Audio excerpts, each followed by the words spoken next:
Yeah. I like to get a little crazy sometimes.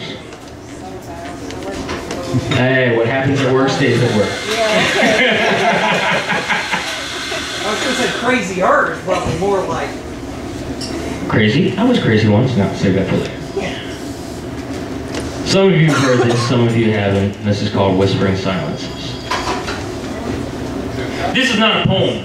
This is not a poem about you. This is not a poem about life. This is not a poem about the fear of confrontation, severe humiliation, as the truth is exposed about you. This is not a poem. This is not a poem on the do's and don'ts, the pros and cons, and results of human interaction. This is not a poem on societal mores and the consequence of action versus reaction. This is not a poem about growing up. This is not a poem about maturity. This is not a poem about responsibility. This is not a poem. This is not a poem about broken hearts. This is not a poem about boundaries. This is not a poem about friendships, about the various intricacies of relationships. This is not a poem.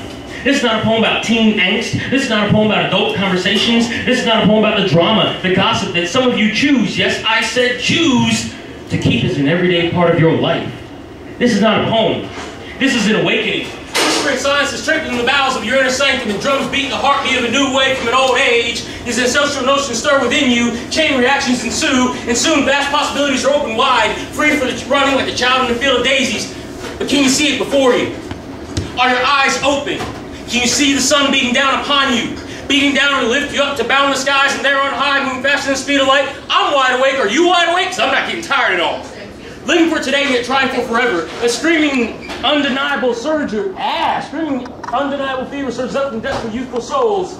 Screaming expressionist behavior overshadows reason amidst their attempts to devour the thin line between open and closed minds, and they're lost, or are they?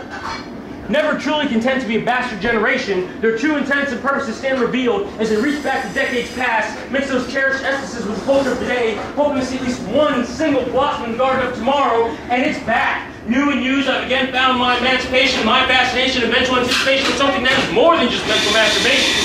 Synapses fire, my body's visual relation as I, for the first time in a few years, go for a walkabout.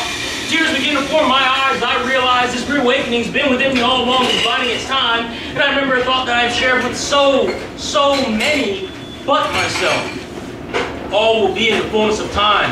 That time is, as it always should have been, now.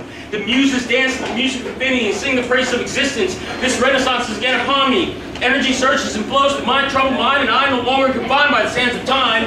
Existence is again infinite, and her faculties are no longer deterred by definitions or expectations. She touches my soul, and the spirits of the universe are, even if only for an instance, one thunderous voice raging like wildfire, singing melodious praises of life and love.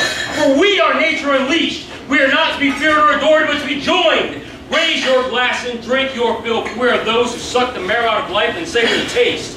We are not to be watched from a distance, but to be accompanied in self-intoxication of the rising sun of majestic stars. Inebriated by infinity, we are not to be understood by academic means, yet residing in the hearts and souls of every mortal being, asking that you do one simple thing, please. Connect. Thank you.